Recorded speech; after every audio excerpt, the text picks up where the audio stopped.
La sequía agrícola en Europa va aumentando con el paso de los años. Se constata con el aumento de temperaturas y la falta de lluvia.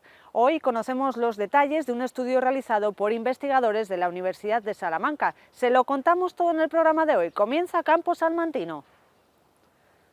El Grupo de Investigación de Recursos Hídricos de la Universidad de Salamanca ha sido el encargado de llevar a cabo un estudio sobre la sequía ibérica en Europa en las últimas 3 décadas.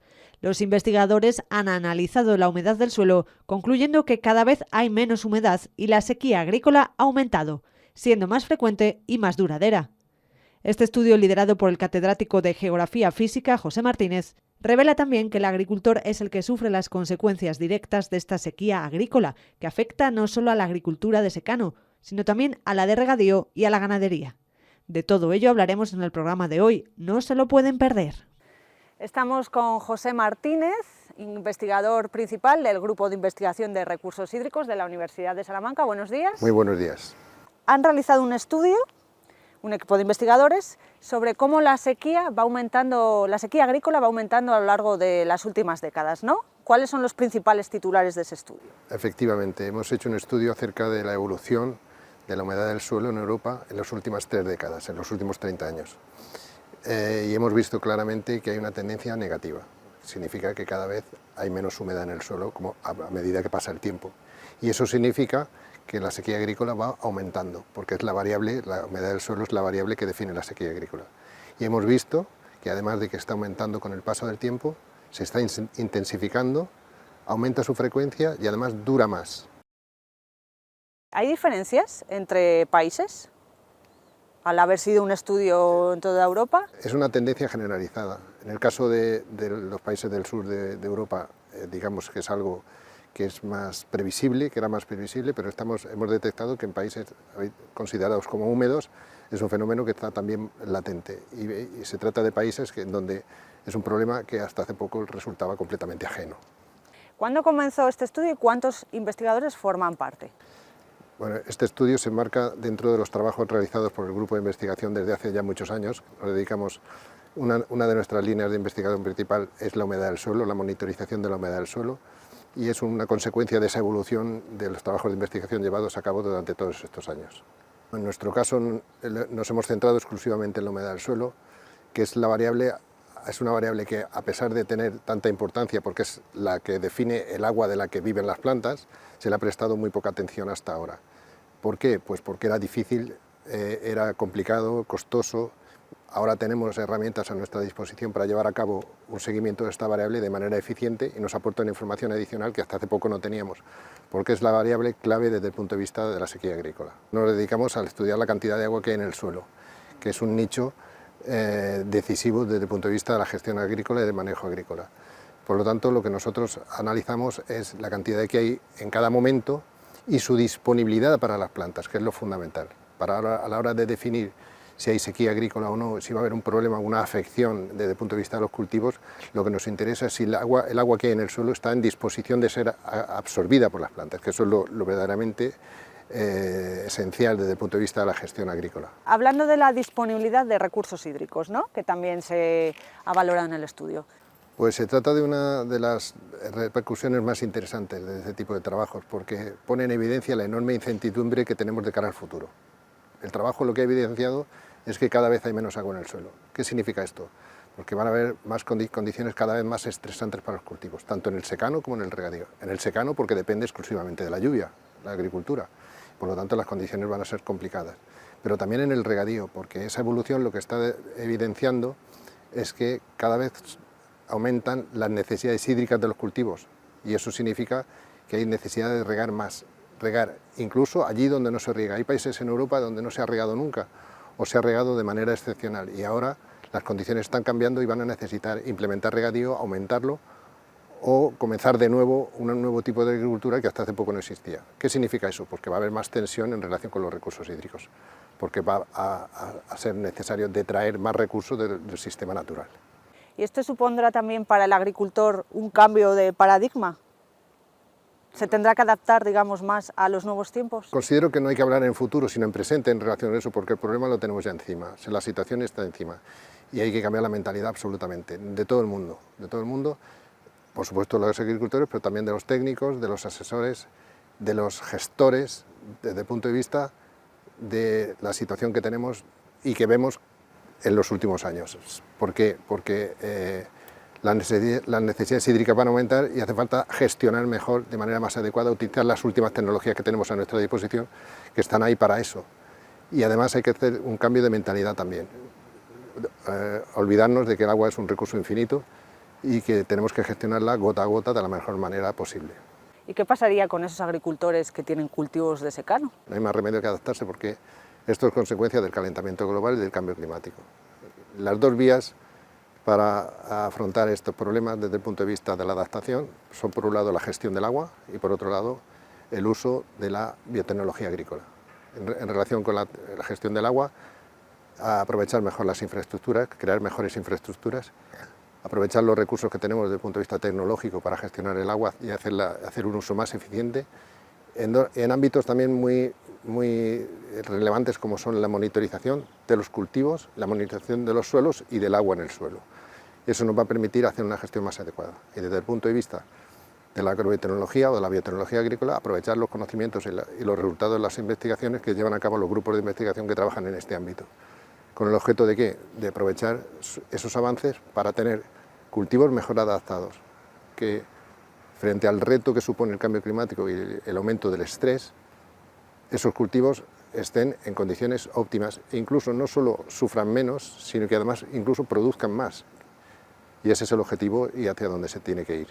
El pasado mes de mayo vimos un aumento de las temperaturas que repercutió negativamente en la cosecha. Ya vamos viendo esas conclusiones de las que habla el equipo de investigación. Lamentablemente tenemos un ejemplo tan cercano y es una evidencia de lo que avanzaba el estudio. ¿Qué ha pasado en el mes de mayo? Pues que hemos tenido una reducción de las precipitaciones, por lo tanto una menor llegada de agua al suelo y un incremento de las temperaturas. Y eso ha supuesto que no haya agua suficiente en ese mes para que el cultivo se desarrolle óptimamente. ¿Qué consecuencias tiene esto? Pues una reducción de la producción. Ahora mismo ya hay estimaciones de una reducción entre un 30 y un 40% de la producción de cereal en Castilla y León. Digamos que no ha sido una sorpresa porque preveíamos que podía ser así, pero la realidad es lo que tenemos delante de nosotros. Sin embargo, antes del mes de mayo había buenas expectativas entre los agricultores, así que va variando un poco lo que es el tiempo. El problema es que el mes de mayo es un mes crítico. Desde el punto de vista de la relación entre el agua y la productividad del cereal, en nuestro grupo hemos llevado a cabo trabajos que identifican el mes de mayo como el mes crítico. Y se ha venido a corroborar, lamentablemente, con lo que ha ocurrido este año. Pero no solo en España, en el resto de Europa está ocurriendo lo mismo. Acaba de publicar el Observatorio Europeo de la Sequía un informe y más del 60% del territorio de Europa está en situación de sequía, en diferentes grados.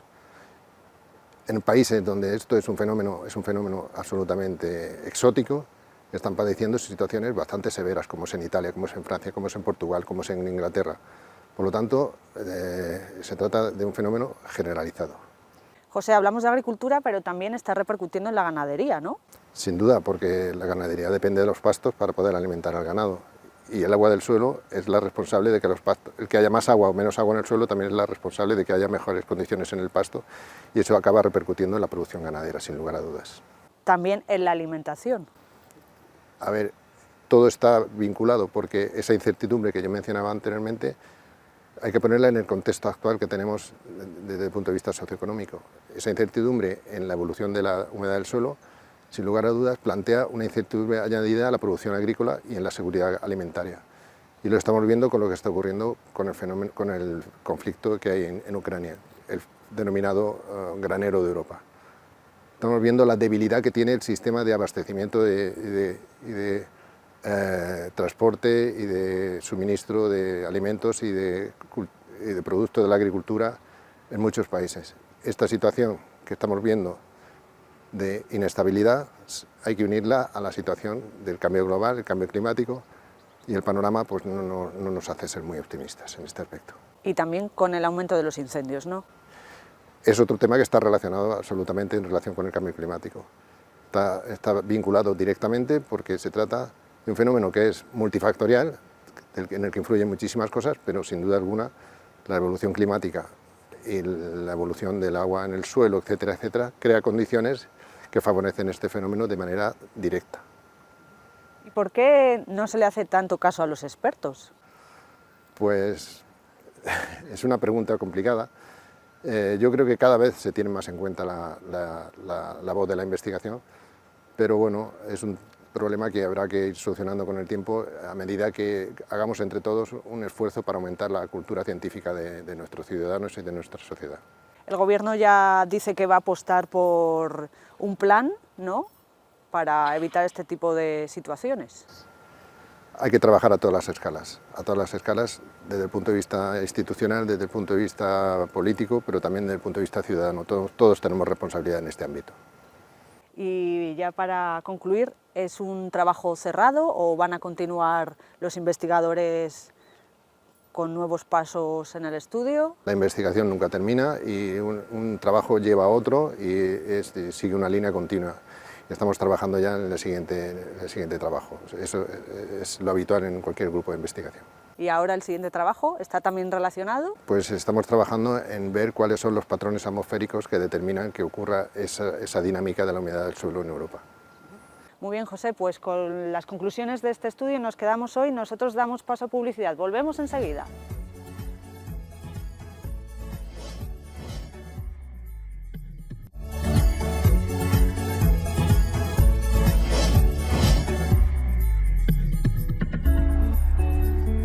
Retomamos el programa con la información del tiempo, la lonja y más noticias de actualidad en nuestra sección de breves. Cuenta atrás para una nueva edición de Salamac, una cita que regresa con cifras de prepandemia. Durante 5 días, Salamanca será el epicentro del sector primario y reunirá profesionales procedentes de España y Portugal. En concreto, el certamen, que cuenta con un presupuesto de 972.000 euros, contará con un total de 461 expositores únicos, procedentes de 34 provincias de 15 comunidades autónomas, además del país vecino, de los que el 85% son profesionales. En total, más de 41.500 metros cuadrados que estarán prácticamente llenos. En cuanto a la parte de la feria destinada al sector agropecuario, habrá 194 expositores que ocuparán más de 22.500 metros cuadrados. De ellos, habrá 60 expositores de maquinaria y 59 en el pabellón central, además de otros 5 en el patio de la lonja. En cuanto a la exposición internacional de ganado puro, volverá a reunir a los mejores animales de cada raza. Estarán presentes en el recinto ferial más de 1.430 ejemplares de 5 especies y 39 razas ganaderas. Unas cifras que confirman a Salamanca como la cita por excelencia de la ganadería de España y del sur de Europa. Concretamente, habrá más de 1.060 animales de 21 razas de vacuno, a los que se suman 257 ejemplares de ovino, 46 de caprino, 45 de porcino y 19 de equino asnal. El ministro de Trabajo y el presidente de la Junta inaugurarán el día 2 la cita, que se desarrollará hasta el 6 de septiembre. Asimismo, el certamen incluye la celebración del Congreso Ibérico Agrícola en el Paraninfo de la Universidad de Salamanca, organizado por Asaja Salamanca, que reunirá a profesionales de España y Portugal del sector primario, que contará con la presencia del jefe de Estado portugués. El Plan de Recuperación, Transformación y Resiliencia repartirá subvenciones desde el Programa de Apoyos a Mujeres en los ámbitos rurales y urbanos. El programa está dirigido a mujeres trabajadoras desempleadas, preferentemente residentes en municipios de menos de 5.000 habitantes, que contribuyan a mejorar su cualificación profesional y su capacidad de inserción laboral. La Junta ya ha publicado en el BOCIL la convocatoria para los años 2022 y 2023 de estas subvenciones, que tienen por finalidad la financiación de proyectos de itinerarios integrados de acciones de orientación profesional, de habilitación para la integración sociolaboral, de formación para el empleo y la inserción laboral, dirigidos a mujeres trabajadoras desempleadas. La subvención tienen que solicitarla a entidades jurídicas sin ánimo de lucro que acrediten experiencia en la realización de acciones dirigidas al acompañamiento de personas desempleadas ajustadas a su perfil de empleabilidad en procesos de inserción laboral por cuenta ajena o propia. Estas ayudas se podrán solicitar hasta el próximo 23 de abril de 2023. El Consejo de Ministros ha acordado declarar las zonas afectadas gravemente por emergencias de protección civil en 15 comunidades autónomas del país. Castilla y León se encuentra a la cabeza en número de incendios y de hectáreas afectadas. Para estos casos se establecen ayudas directas, entre otras la destrucción o daños de la vivienda habitual, así como a los titulares de establecimientos agrarios. Otras medidas que se tendrán que adoptar por los ministerios correspondientes incluyen ayudas por daños en producciones agrícolas, ganaderas y forestales, beneficios fiscales y medidas laborales y de seguridad social.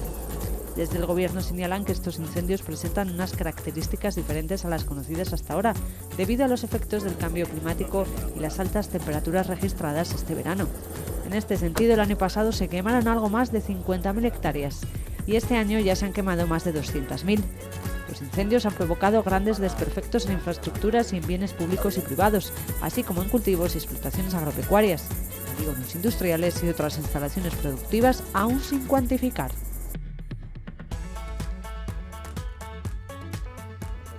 El Fondo Español de Garantía Agraria ha asignado más de 13 millones de euros de la Reserva Nacional de Pago Básico de la Política Agraria Común a 2.506 agricultores y ganaderos que inician su actividad, correspondientes a la campaña de 2021. La asignación media por beneficiario superará los 5.500 euros. Según los datos enviados por las comunidades autónomas a la base de datos de gestión de derechos del pago básico del FEGA, la distribución final de la Reserva Nacional de 2021 ha correspondido en Castilla y León a 603 beneficiarios con una superficie superior a las 34.000 hectáreas y por un importe de más de 3,5 millones de euros. Esto se mantendrá en la próxima aplicación de la PAC en el periodo 2023-2027, ya que el Plan Estratégico Nacional presentado por España será aprobado por la Comisión Europea en las próximas semanas. Además, se mantiene la priorización de los jóvenes agricultores en la asignación de la Reserva Nacional de la nueva ayuda básica a la renta para la sostenibilidad, que sustituirá al actual régimen de pago básico. Y nos despedimos como cada día con imágenes que nos envían nuestros telespectadores, en esta ocasión de Carla González desde San Muñoz.